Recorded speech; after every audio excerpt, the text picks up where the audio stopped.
Hoy día continuamos con la serie de la Carta a los Tesalonicenses. Para los que se integran hoy día o vienen por primera vez, estamos predicando por series y estamos ahora en una serie que estamos estudiando, ¿cierto? La primera carta que Pablo le escribe a la iglesia en Tesalónica, y ya esta es la cuarta semana, ya vamos en el capítulo 2.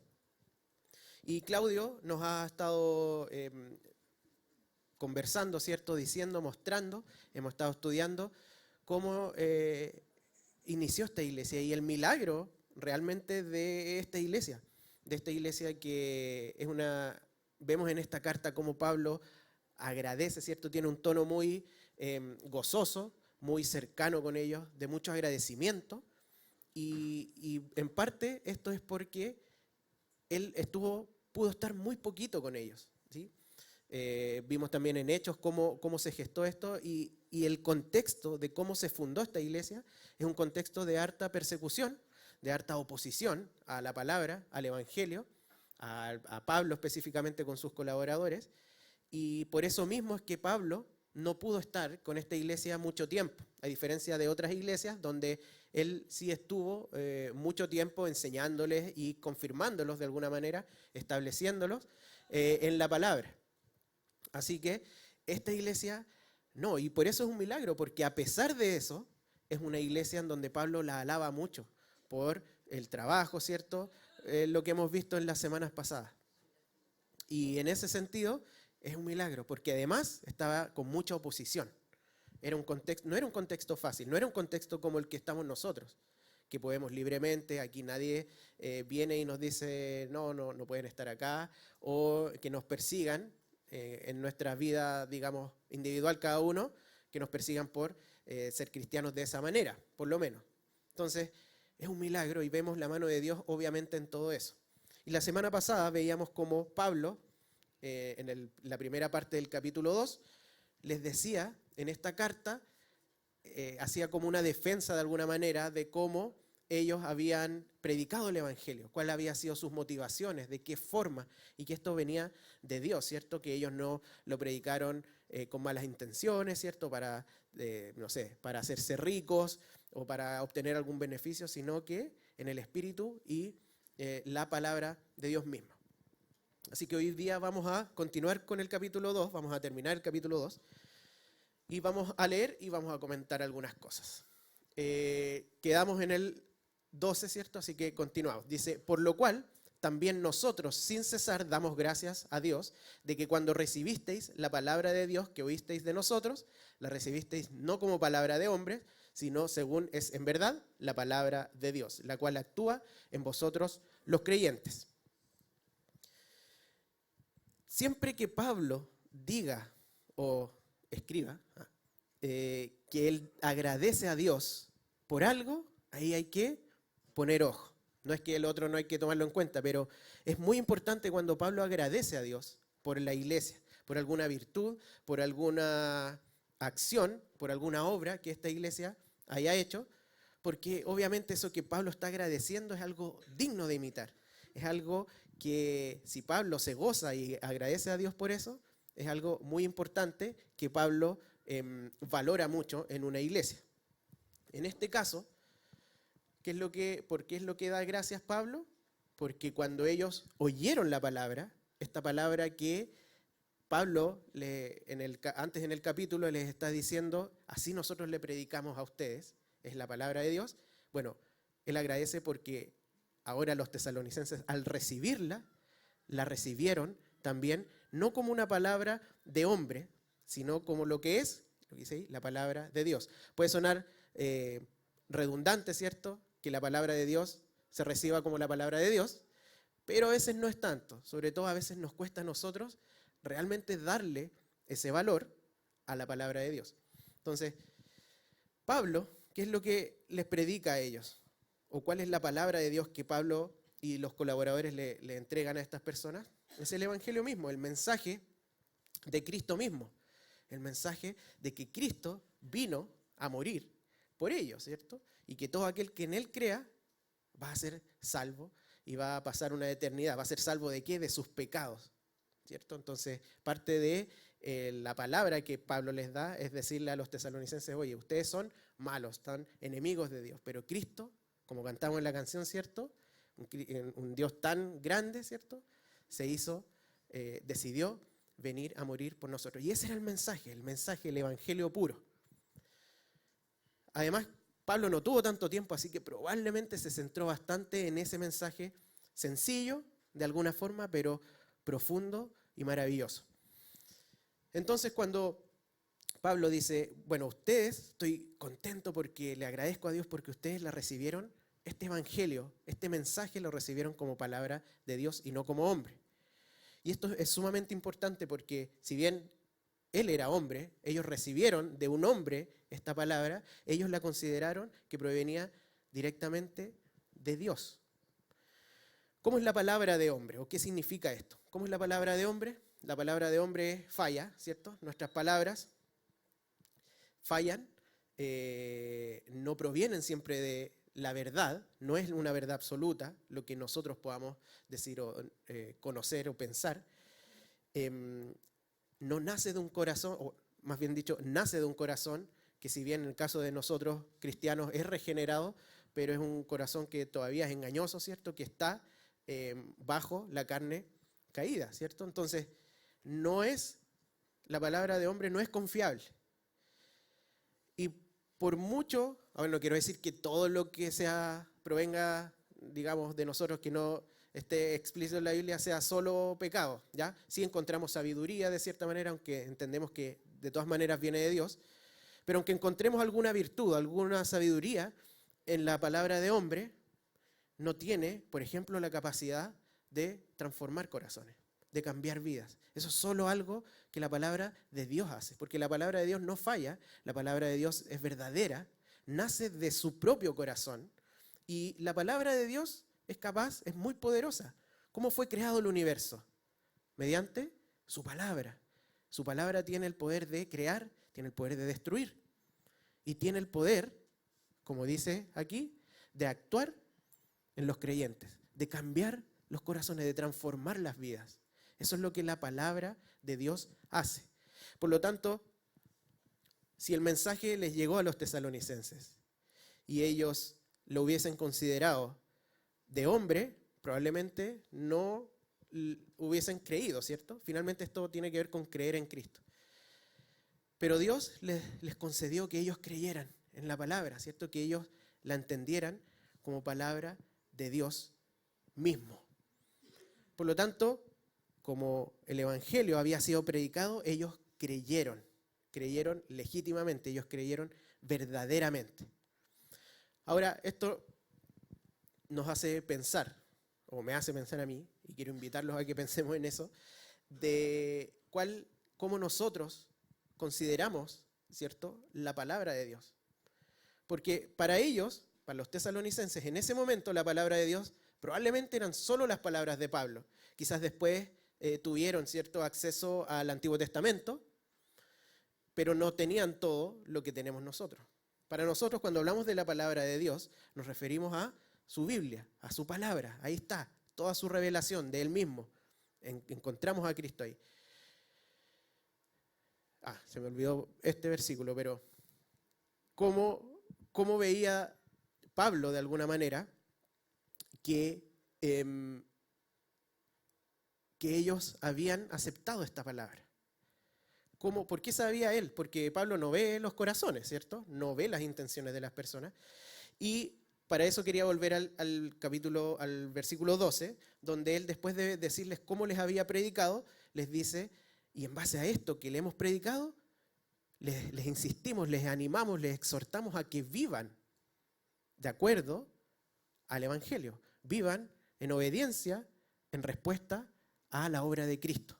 Vivan en santidad, que anden dignos del llamado que ahora tienen, ¿sí? Entonces,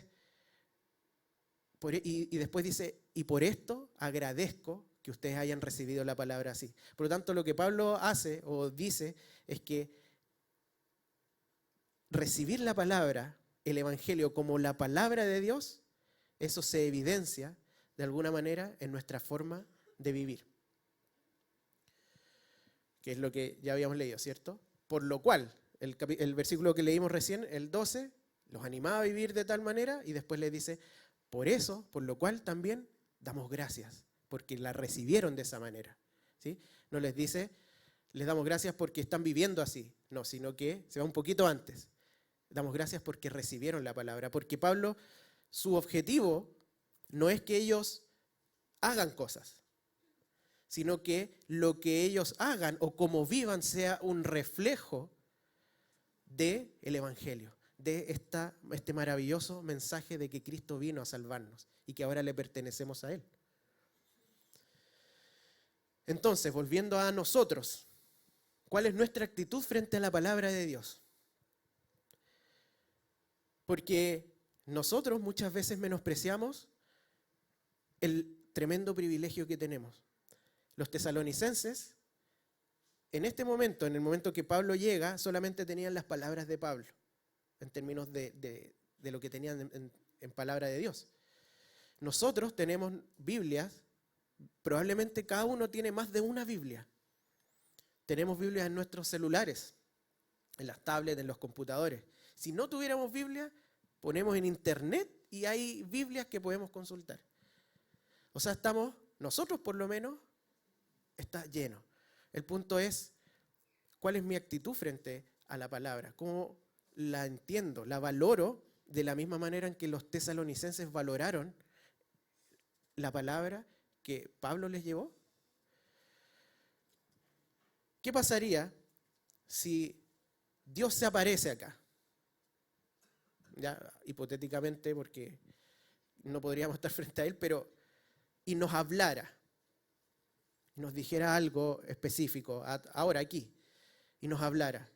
Nuestra actitud sería, ¿sabes qué? Bacán, pero voy a ir a ver tele primero y después voy a ver qué es lo que me estás diciendo. Voy a dormir porque estoy muy cansado. Después, ahí voy a ver si me acuerdo o no. Probablemente no haríamos eso. El tema es que sí lo hacemos, porque muchas veces menospreciamos la palabra de Dios porque está ahí y preferimos hacer tantas otras cosas que no tienen valor eterno en vez de leer su palabra, en vez de, y es la segunda pregunta, en vez de buscar a Cristo en ella. ¿Sí? Ellos recibieron esta palabra, ellos conocieron a Cristo mediante esta palabra, el Evangelio. Nosotros cuando acudimos a la Biblia, ¿buscamos conocer a Cristo? ¿Ese es nuestro objetivo? ¿O buscamos simplemente qué es lo que tengo que hacer en esta situación que me está agobiando? ¿O que simplemente alguna receta que me dé para sentirme bien en este tiempo de circunstancias complejas? ¿Qué es lo que busco al acudir a la palabra? ¿Qué esperamos encontrar? Ahí el cuándo está de más. ¿Qué esperamos encontrar en ella, en la palabra? ¿Qué esperamos encontrar? Lo mismo que les decía. ¿Solo busco consuelo para mí? ¿O realmente busco profundizar en el conocimiento de Cristo? Buscar conocerlo más. A aquel que vino a morir y que transformó mediante su sacrificio nuestras vidas. ¿Cuál es mi relación con la palabra? Oh, se cambió. ¿Aceptamos sus mandamientos tanto como sus bendiciones? A veces nos relacionamos con la Biblia parcialmente. Me encanta la Biblia, pero siempre leo solamente algunas cosas. Y las otras como que no me gusta tanto porque me implica a lo mejor morir a ciertas cosas o me implica que tengo que perdonar. Yo sé que esa parte habla del perdón y yo no quiero perdonar a esta persona porque lo que me hizo fue muy doloroso. ¿Sí?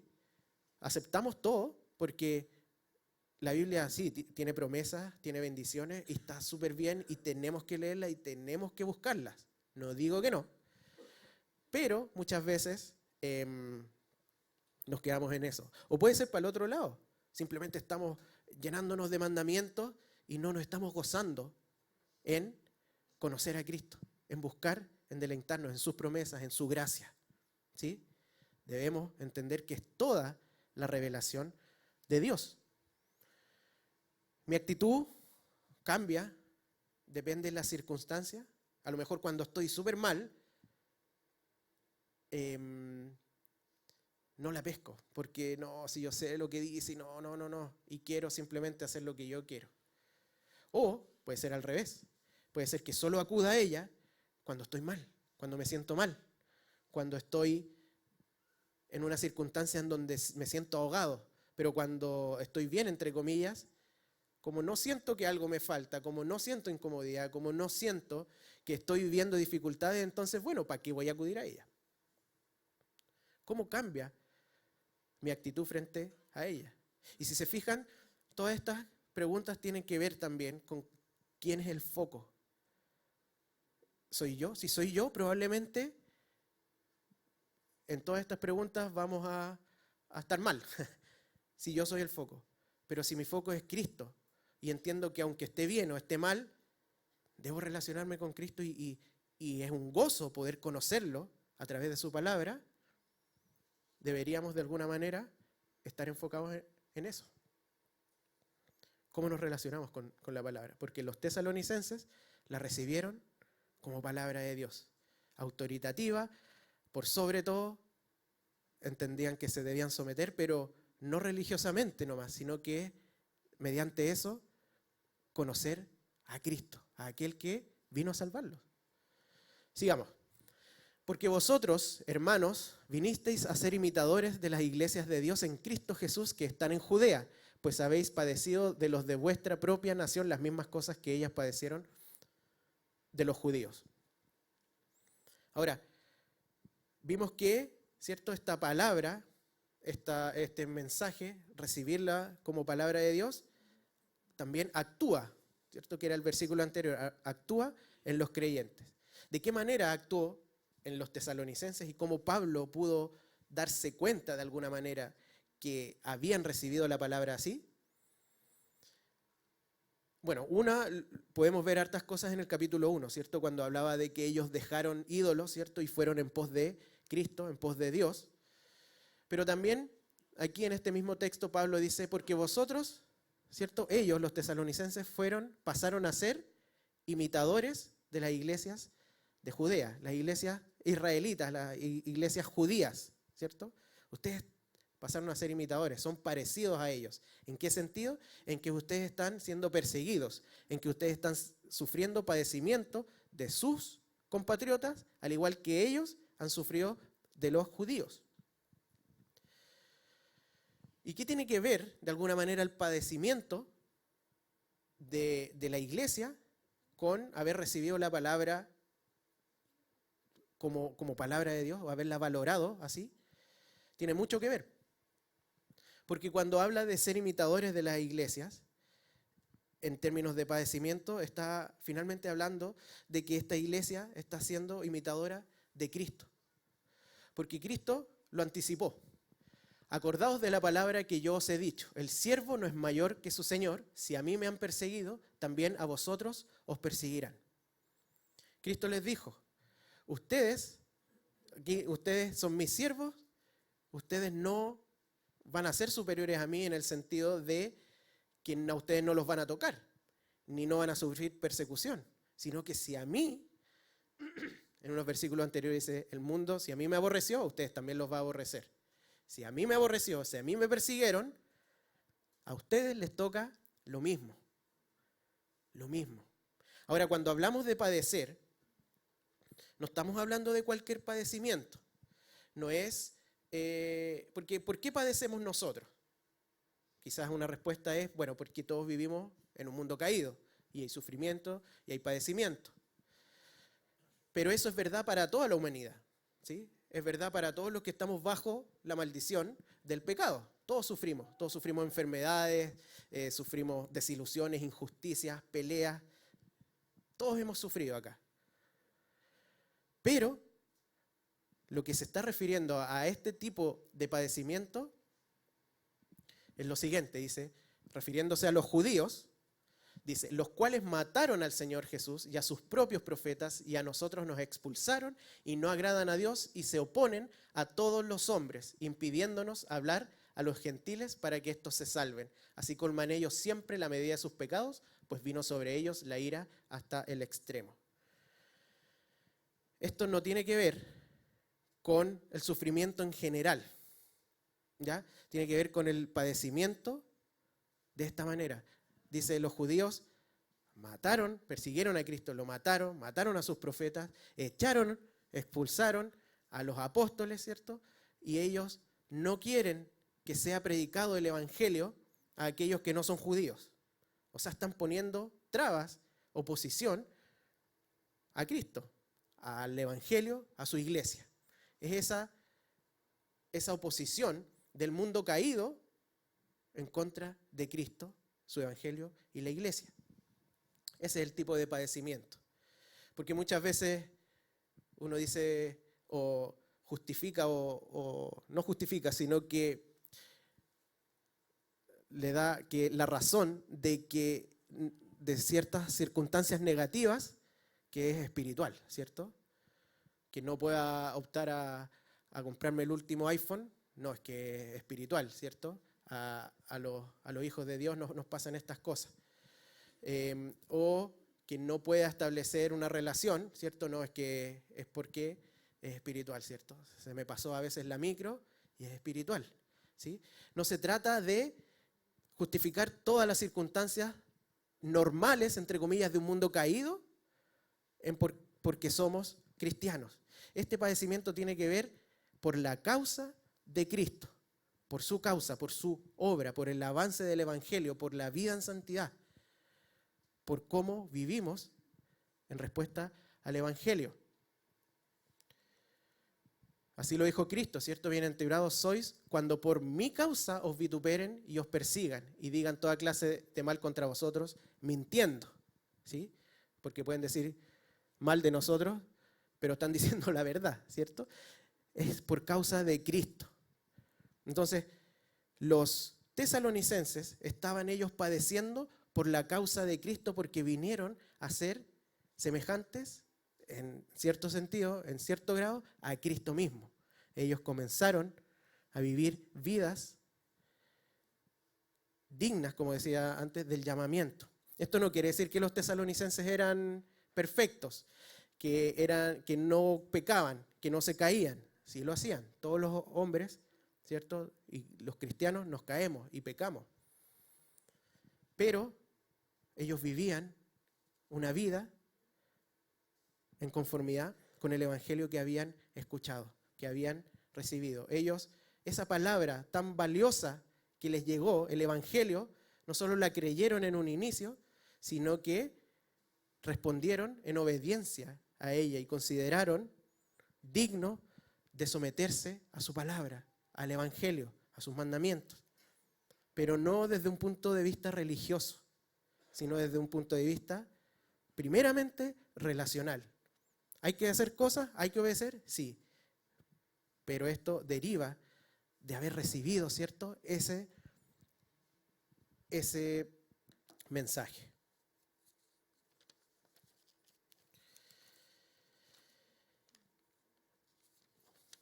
Ahora,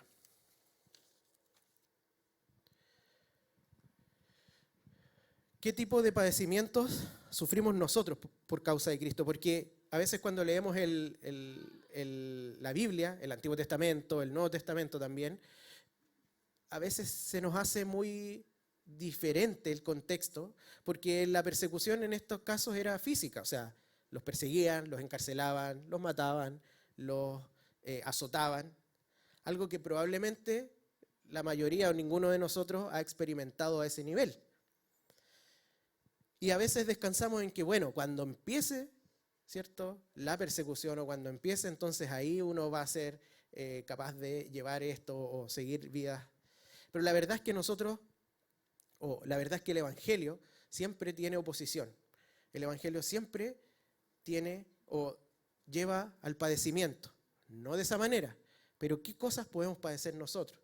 Por ejemplo, podemos padecer perder oportunidades de ciertas cosas. ¿Cómo perder oportunidades? Por ejemplo, una beca. Este es el clásico de que para ganarte la beca o el beneficio hay que mentir. Hay que poner que gano la mitad de lo que gano, porque si no, no me llega, ¿cierto? Y muchas veces podemos caer en eso, ¿sí? ¿Por qué? Porque uno considera, bueno, es que necesito ese beneficio, ¿sí? Pero no estamos siendo íntegros. Porque eso es mentir. Y estamos deliberadamente desobedeciendo la palabra de Dios. Y cuando hacemos eso, la verdad es que no la estamos considerando como la palabra de Dios. Estamos considerando que mi palabra de hombre es mejor, es más sabia, es más inteligente. Y cuando hacemos eso, estamos diciendo que somos más inteligentes y más sabios que Dios. Entonces, no es como que da lo mismo. Es un ejemplo puntual, pero mentir también para conseguir un trabajo en el currículum, ¿cierto? O acerrucharle el piso, hablar mal de mi jefe, porque yo sé que si lo echan, entonces a mí me van a llevar para allá, me van a ascender. ¿Sí? También podemos perder, de alguna manera, oportunidades relacionales, de pareja, porque muchas veces para conquistar a alguien tengo que aparentar a alguien que no soy, ¿sí? Pero si soy fiel y simplemente soy genuino, quizás esa persona no me va a pescar. Y a lo mejor uno dice, bueno, pero estos padecimientos son súper chicos, pero ¿saben qué? Este tipo de cosas van moldeando nuestra vida en el día a día. Y a veces nosotros pensamos, bueno, pero la iglesia perseguida, eso sí que son padecimientos. Sin duda que sí, sin duda que sí. Y debemos orar por ellos, Pero yo creo que también, y le doy gracias a Dios, yo creo que ellos también oran por nosotros. Porque este tipo de padecimientos son mucho más escondidos, se nos cuelan mucho más. Nos enfriamos, nos dormimos, cedemos en esas pequeñas cosas que nos llevan a no estar, como los tesalonicenses, imitando a Cristo. ¿Sí? Quizás padecimientos podemos sufrir de rechazo social, ¿sí? En el trabajo, a lo mejor todos pelan a mi jefe y si yo no lo pelo, o si yo digo, ¿sabéis qué? No creo que esto esté bien, me van a hacer polvo. Ahora yo voy a ser el sujeto al que van a pelar, ¿sí? Entonces, prefiero ahorrarme todo eso. Y hablamos de ahorrarnos problemas, cuando la verdad es que estamos desobedeciendo, no nos estamos sometiendo a la palabra y principalmente no estamos imitando a Cristo. No lo estamos imitando a Él en cómo Él vivió. Porque esto muchas veces consideramos que el sometimiento a la palabra es algo tan cargoso, una carga tan grande, porque nuevamente estamos pensando en nosotros. Oye, es un libro tan grande de puras cosas que tengo y que no tengo que hacer. Cuando es la palabra revelada de Cristo, donde podemos conocerlo, pero también donde podemos imitarlo, donde podemos seguir sus pasos como discípulos de Cristo que somos.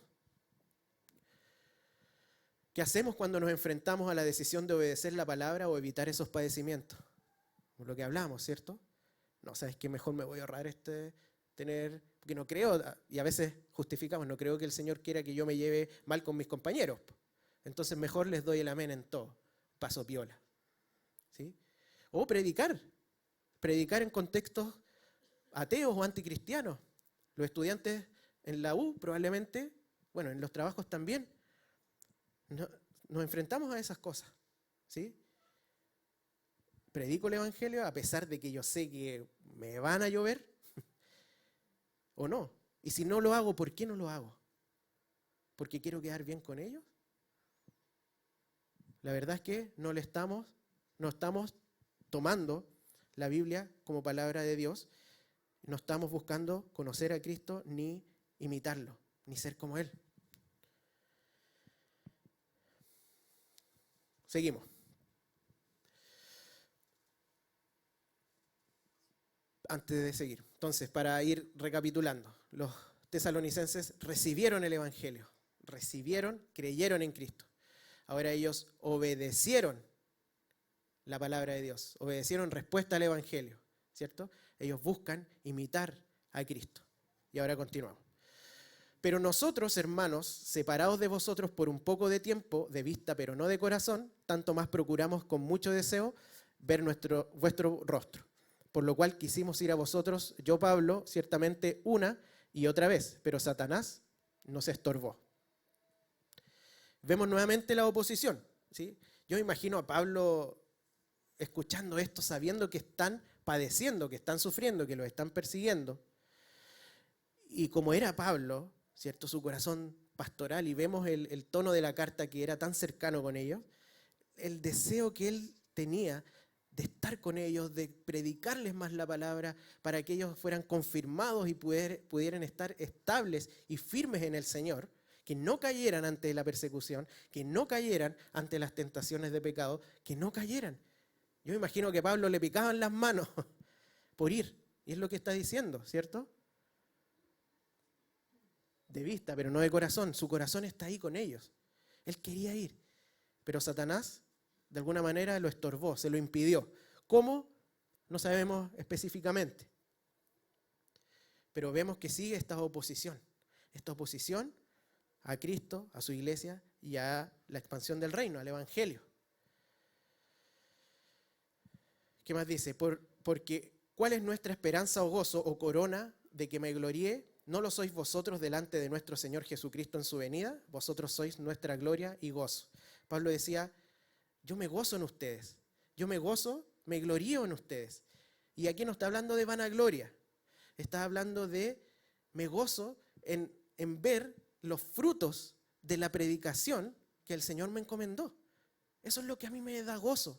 Que cuando Cristo venga, ustedes estén ahí, firmes en Él. Y ver el fruto del evangelio, ver el fruto de la predicación. Eso es lo que él se gloriaba. No era que, me voy a cachiporrear porque ahora ustedes son míos, ¿cierto? No, tiene que ver con cómo en la venida de Cristo, él se iba a gozar en verlos firmes, en verlos cómo había actuado la palabra de Dios, el evangelio, en la vida de ellos. Ahora, Pablo no pudo ir, pero más adelante en el capítulo 3, él dice que por lo mismo manda a Timoteo. Y es en base a Timoteo, al reporte de Timoteo, que Pablo sabe cómo están los tesalonicenses. Y hay un versículo en el capítulo 3 que dice, por eso, hermanos, en medio de todas nuestras angustias y sufrimientos, ustedes nos han dado ánimo por su fe. Ahora sí que vivimos al saber que están firmes en el Señor. Pablo vibra con ver a la iglesia de Tesalónica firmes en el Señor. Eso quiere decir que aunque Pablo no pudo ir a hacer todo eso que él quería, a afirmarlos, a predicarles, a acompañarlos, a cuidarlos, aún así la iglesia estuvo firme. Estuvo firme. Y eso es lo que le da a Pablo, ¿cierto? La alegría, el gozo, ¿cierto? Y le dice, lo expresa que les dio ánimo, ¿cierto? Y dice, ahora sí que vivimos. El tema es que los tesalonicenses no solo escucharon, creyeron, no solo obedecieron, sino que además ellos esperaron a Cristo. Ellos esperaban en Cristo. Pablo dice, yo los quiero, mi gozo es que cuando Cristo venga, ustedes estén firmes. Y ellos estaban firmes, ellos estaban esperando a Cristo. Ellos vivían, perseveraban, estaban firmes mirando a Cristo. Y esto también nos hace pensar a nosotros, bueno, ¿cómo vivimos esta vida? Nosotros todos sabemos que es pasajera. Y nuevamente voy a irme al tema de cómo consideramos la palabra de Dios, o la obediencia, o la perseverancia en el Evangelio.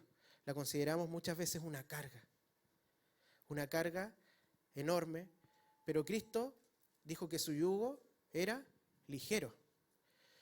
cuando la entendemos así y consideramos, hoy es que es tan difícil día a día estar luchando con el pecado todos los días, porque además mientras crecemos en el Evangelio nos vamos dando cuenta que somos más pecadores de lo que pensábamos y que van saliendo cosas ahí que ni siquiera sabíamos que estaban ahí. Y tenemos que luchar con eso. Y es todos los días, y de aquí a cuántos años, y tengo que hacer, y tengo que no hacer.